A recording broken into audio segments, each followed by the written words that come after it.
क्या आपको पता है इनकम टैक्स का एक्ट सेक्शन 148 इनकम टैक्स को यह अधिकार देता है कि अगर उन्हें लगता है कि किसी भी व्यक्ति ने अपने इनकम छुपाई है या गलत तरीके से टैक्स फाइल किया है तो डिपार्टमेंट पुराने असेसमेंट का भी दोबारा रिव्यू कर सकता है और नए नोटिस इशू कर सकता है।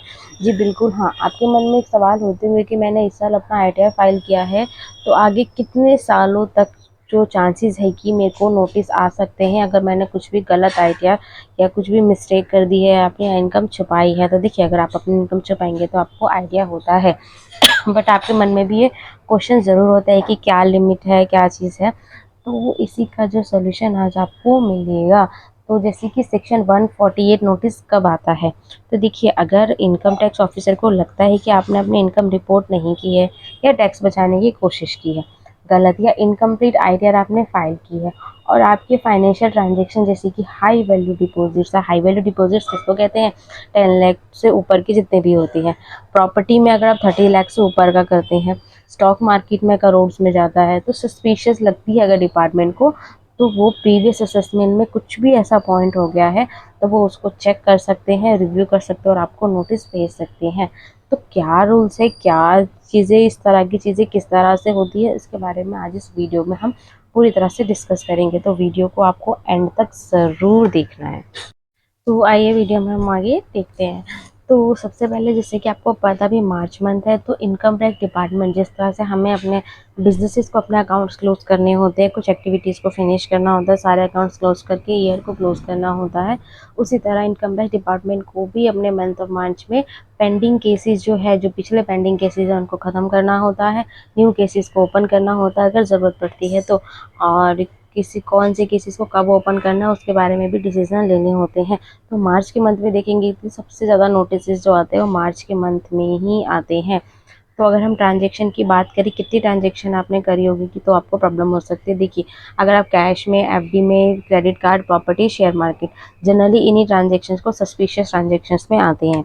अगर आप कैश डिपॉजिट कर देते हैं 10 लाख से ऊपर की, कैश में FD कर देते हैं 10 लाख के ऊपर की, क्रेडिट कार्ड की पेमेंट आप 10 लाख की कैश में पेमेंट कर देते हैं, प्रॉपर्टी में आप इन्वेस्ट कर देते हैं 30 लाख के ऊपर का, या शेयर मार्केट में भी आप ज़्यादा इन्वेस्टमेंट करते हैं बट उसको प्रॉपर शो नहीं करते हैं, तो ये सारी ट्रांजैक्शन कौन सी होती है, सस्पिशियस ट्रांजैक्शन होती है, जिस पे डिपार्टमेंट की नज़र होती है और आपको नोटिस आने के चांसेस बढ़ जाते हैं।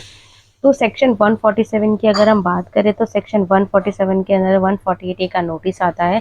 अगर आप डिपार्टमेंट को सेटिस्फाई कर देते हैं तो उसी समय में केस ड्रॉप हो जाता है, क्योंकि अगर मैं आपको एक बात कहूँ, अगर इनिशियली बेसिस पे क्या होता है कि आपके केस के लिए एक ऑफिसर अपॉइंट होता है, चांसेस होते हैं कि आप उनसे मिल के उनको सेटिस्फाई कर सकते हैं, क्योंकि ज़्यादातर प्रोसीजर बाद में ये फेसलेस हो जाता है तो बहुत ही ज़्यादा मुश्किल हो जाता है। बट अगर डिपार्टमेंट असेसमेंट करना चाहता है, अगर आप इसमें आप सेटिस्फाई नहीं कर पाते हैं तो उसके बाद आपको 148A का प्रोसेस शुरू हो जाता है। अगर ज़रूरत पड़ती है तो केस भी आपके अगेंस्ट में 148A के अंदर में फाइल कर दिया जाता है। तो बेहतर यही है कि जब भी आपके पास नोटिस आए उसी समय आपके जो भी उसमें है आप उसकी फाइलिंग प्रॉपर कर दें। कब तक नोटिस आने के चांसेस होते हैं, देखिए, टाइम लिमिट डेफिनेटली डिफाइंड है 149 में, दोनों के लिए, 148A और 148 दोनों सेक्शन के लिए। आपको यहाँ कंफ्यूज नहीं होना है, धीरे धीरे आपको दोनों चीज़ें क्लियर हो जाएगी। 1/9/2024 से टाइम लिमिट जो है वो चेंज कर दी गई है। अगर दोनों में मैं बात करूँ, 148A के अंडर में क्या होता है, ITR पूछी जाती है, केस ओपन किया जाता है, और 148A के अंदर क्या, इंक्वायरी की जाती है असेसमेंट से पहले। तो नोटिस का टाइम देखिए 3 साल का होता है, कब से, आपका असेसमेंट ईयर से। अगर आप फाइनेंशियल ईयर से काउंट करेंगे तो आपको 4 इयर्स होता है, असेसमेंट ईयर से काउंट करेंगे तो आपका 3 ईयर होता है। असेसमेंट ईयर किसको, देखिए, जैसे अभी जो हमारा ये साल फिनिश हो रहा है 24-25, तो इसका अब जो 1 अप्रैल से लगेगा वो आपका असेसमेंट ईयर होगा। तो इस साल का जो नोटिस है वो आने वाले 3 साल के अंदर में मिल सकता है। आपको मैं क्लियरली समझा, देखिए, 1 अप्रैल 2024 से 31 मार्च 2025, जो कि हमारा फाइनेंशियल ईयर फिनिश होने वाला है, उसका असेसमेंट ईयर क्या होगा, 25-26 होगा। तो 3 साल एंड से, मतलब 31/3/2026 को हमारा असेसमेंट ईयर फिनिश होगा। असेसमेंट ईयर वो होता है जिसमें हम पिछले साल में क्या इनकम करी है उसको चेक करते हैं और उसके बिहाफ पे हम ITR को फाइल करते हैं। तो असेसमेंट ईयर हमारा 26 में फिनिश होगा, उसमें हम प्लस कर देंगे 3 ईयर्स, तो 29 मतलब 31 मार्च 2029 तक का, 29 तक में इस ईयर के लिए नोटिस आ सकता है, डिपार्टमेंट नोटिस को सर्व कर सकता है। बट ऐसे नहीं होता कि आपकी 5 लाख इनकम है और डिपार्टमेंट आपको नोटिस नहीं, देखिए 50 लाख से ऊपर का ही जाता तभी जो है बड़ा अमाउंट होता तभी डिपार्टमेंट जो है वो नोटिस को सर्व करता है। और 5 साल अगर आपका जो है, देखिए अभी हमने कहा 3 ईयर्स लगता है, बट किसी केसेस में 5 ईयर्स भी लगता है। अगर आपका जो है 50 लाख के ऊपर का अमाउंट चला जाता है इनकम आपकी, तो उस केस में डिपार्टमेंट 5 साल तक जो है, 5 साल तक उनके पास टाइम होता है, वो आपको नोटिस भेज सकते हैं, आपकी जो ITR है उसको रिव्यू कर सकते हैं। बट क्योंकि अभी जो है डिपार्टमेंट को भी कई सारी न्यू टेक्निक्स दी गई हैं, कम्प्लीटली कई सारी चीज़ें फेसलेस कर दी गई है, तो उनके पास इनफ टाइम भी, धीरे धीरे उनके पास टाइम भी बढ़ता जा रहा है, तो आजकल जल्दी जल्दी ही नोटिस आ जाते हैं। तो 5 से 5 ईयर्स का देखिए क्या करें, अगर 1/4/2024 से लेकर फाइनेंशियल ईयर 31/3/2025 जो कि जस्ट फिनिश होने वाला है, जिसका असेसमेंट ईयर कब फिनिश होगा, 1 साल बाद 31/3/2026, तो इसमें अगर आप 5 ईयर हम ऐड कर देंगे तो 31/3/2031 तक जो है इस फाइनेंशियल ईयर का या इस असेसमेंट ईयर का नोटिस आ सकता है। डिपार्टमेंट के पास इनफ टाइम है, 5 ईयर्स तक वो रिव्यू कर सकते हैं अगर उनको ज़रूरत पड़ती है तो। वैसे तो साथ के साथ ही रिव्यू हो जाते हैं, बट कई बार क्या होता है डिपार्टमेंट 1 साल छोड़ देता है, 2 साल छोड़ देता है, बट चीज़ें आपकी कंटिन्यूटिव होती रहती है, तो वो उस चीज़ को नोटिस के थ्रू भेज के आपसे आंसर पूछता है। जैसे कि आपने कई सारे नोटिस देखे होंगे, अभी जो रिसेंटली पानीपुरी वालों को GST की तरफ से नोटिस आया था, अगर वो उसकी फाइल नहीं कर सकते तो चांसेस है कि इनकम टैक्स की तरफ से भी नोटिस उनको गया हो। तो एक एग्जांपल के थ्रू मैं आपको समझाती हूँ, जैसे असेसमेंट ईयर 1920 है जिसमें इनकम 2.5 करोड़ थी, ठीक है, 1920, तो नोटिस इसका कब तक इशू हो सकता है, 2.5 करोड़ नहीं, ये कम है, 50 लाख हम इसको लेते हैं, तो उसका नोटिस कब तक इशू हो सकता है, 5 साल तक, ठीक है। 31/3/2005 2.5 करोड़ तक की इनकम है, कितना 5 लाख से 50 लाख से ऊपर का अमाउंट है, तो इसके लिए क्या 5 साल का टाइम होता है, तो 5 साल इसके कब खत्म हो रहे, 31/3/2025, तो अगर आपको 31/3/2025 तक नोटिस नहीं आता है तो इसका मतलब उस ड्यूरेशन के रिलेटेड आपको नोटिस अब नहीं आएगा। अब हम बात करें, अगर अमाउंट आपका 12 लाख की इनकम है, 12 लाख के आपने ट्रांजेक्शन करे, डिपॉजिट करा, तो उसका टाइम एक्सपायर्ड हो चुका है, तो नोटिस अब आएगा ही नहीं, क्योंकि 12 लाख कितना हुआ आपका, 50 लाख से कम हुआ, जिसमें 3 ईयर्स का होता है, तो 3 ईयर्स का है। असेसमेंट ईयर 19-20 है, इसमें हम 3 ऐड कर देंगे तो 2023 तक बनेगा, 2023 हमारा जा चुका है, तो टाइम एक्सपायर्ड हो चुका है, तब उस चीज़ का नोटिस अब नहीं आएगा,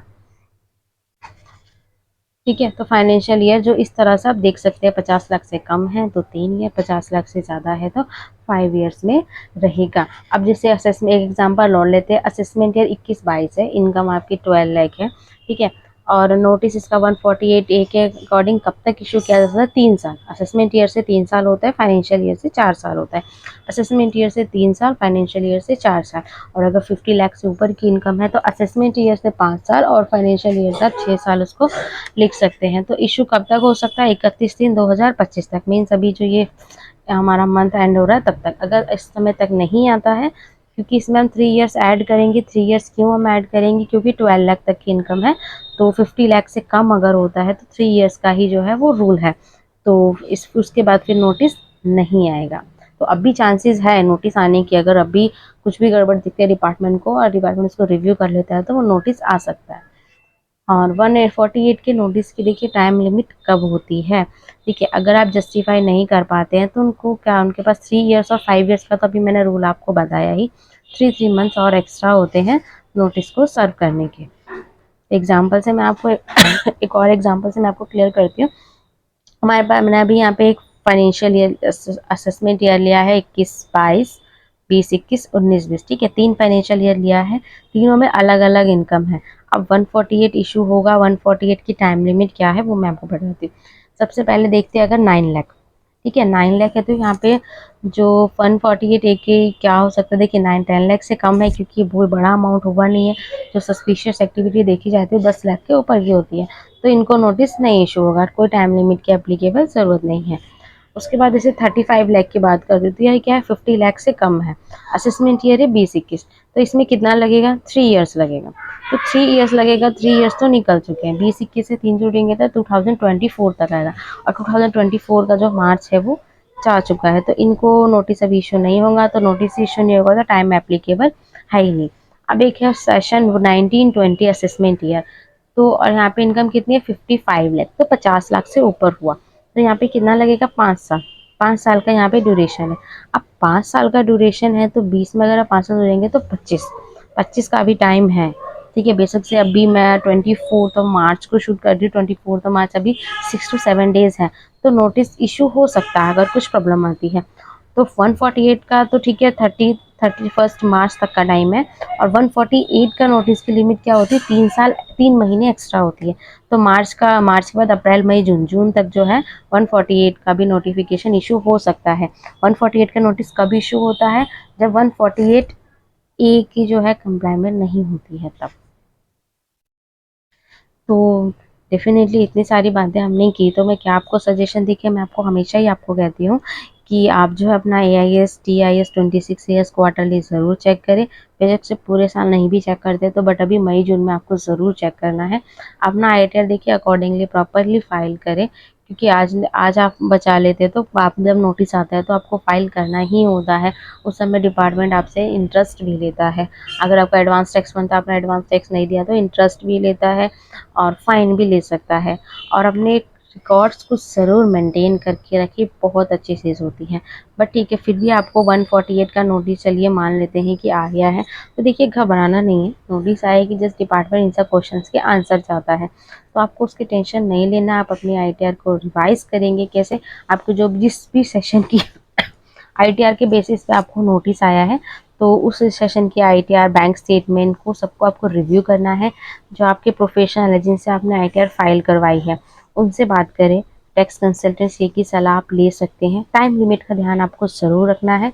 और देखिए, नोटिस का जवाब देना कंपलसरी होता है। आप सोचेंगे नहीं करते हैं तो क्या, देखिए आगे और भी कंप्लाइंसेस आपको फिर फाइल करने पड़ जाएंगे, पेनल्टी लग सकती है, लीगल एक्शन हो सकता है। जैसे कि मैंने आपको बताया 148 ए के अंडर में आता है, इसको आप नहीं करते तो 3 मंथ्स के बाद 148 भी आ सकता है, केस भी ओपन हो सकता है। और अगर कोई भी गलती हुई है, देखिए चलिए कई बार नज़रों से छूट जाता है, नहीं पता लगता है, तो नोटिस जब आता है तो हम उसको चेक करते हैं तो पता लग जाता है। तो कोई भी गलती हुई है तो सिंपली आप उसको रिवाइज कर दीजिए ITR प्रॉपर डॉक्यूमेंटेशन के साथ। जितना भी एक्सेस टैक्स होता है वो आप फाइल कर दीजिए और टेंशन फ्री हो जाइए। ठीक है, तो ऐसा नहीं है कि सारे रास्ते जो है वो बंद हो जाते हैं, रास्ते ओपन होते हैं, बट आपको क्या है उस पर एक्शन लेने की ज़रूरत होती है। तो दोस्तों, अगर आपको, मैं जानती हूँ वीडियो आपको हेल्पफुल लगी ही होगी, तो लाइक करिए, शेयर करिए, कमेंट में ज़रूर लिखिए कि आपको इन्फॉर्मेशन कैसी लगी। तो और बेल आइकन को ज़रूर दबाएं, और ऐसे ही लीगल बिजनेसेस की, ऐसे ही लीगल इन्फॉर्मेशन के लिए हमारे चैनल को सब्सक्राइब ज़रूर करें।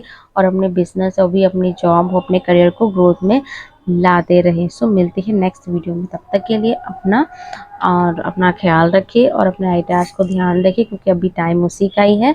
सो मिलते हैं नेक्स्ट वीडियो में। Thank you so much.